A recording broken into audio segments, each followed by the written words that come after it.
Hello there, this is Tim. I'm just here to share some thoughts about shared data plans and just how carriers can screw up such an awesome thing that was the idea of shared data plans, where you have one pool of data they're able to use against all of your devices. So say if you have a laptop, an iPad, an iPhone, perhaps a backup iPhone, a secondary iPhone that you don't use as much, whatever device, as many devices as you want, you can share the data across them.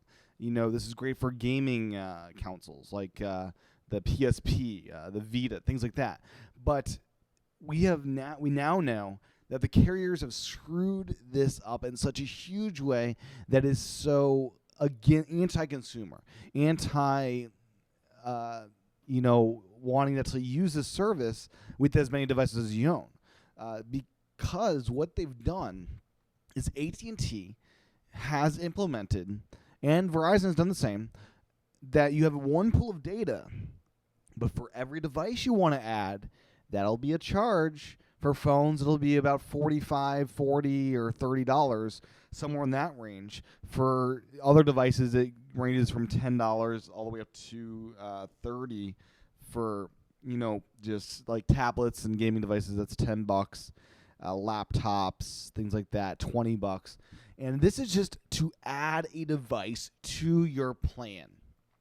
Now, this is the most ridiculous thing I've ever heard of. If you want shared data, if you want to use a pool of data and actually have that useful, you need to have this where you just log into your account, ready to go, no added charge for device. This is a big racket. So, basically, it's looking like if you want to add a smartphone to your plan, the majority of people will be paying around $40 or $45 per device. Now, I don't know about you, but that gets me on AT&T at $40, 4 gigs of data.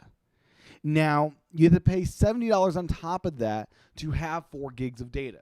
So $40 goes all the way up to $110 for that same amount of data.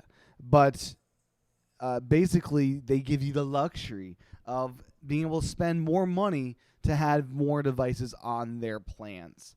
So this just does not make any sense to me logistically. Why would a consumer who pays $30 a month for 3 gigs of data want to pay for this pool of data shared across devices when you have to pay $30 or so per device?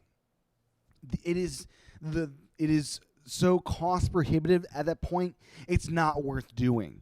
This is a terrible travesty. When I heard about shared data plans coming out, I was excited. I was excited because I've got tons of 3G devices, and that would provide me a way to pay one bill that I can depend on that being the same amount every month for a single pool of data, and it would be open as far as what devices I want to add to it. That's not the case.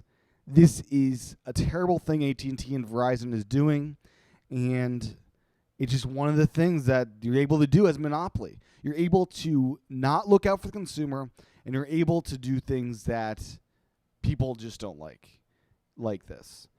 You'd make more money, Verizon, if you let us use all our devices. Because you know what? If we use all of our devices, we would use more data in that pool, and we would be going up to the next tiers of data. By having more devices, we would use more data. Your logic, AT&T and Verizon, is not good. Please fix this and be on the side of the consumer rather than against them.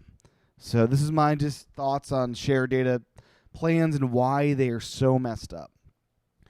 Stay tuned over at applepredictions.com and iwakepodcast.com for more content and things I do over there. Thanks for watching this video. I'm going to go export this and upload it right from QuickTime 10 here in Mountain Lion. So thanks for watching. Stay tuned for more videos. Aloha.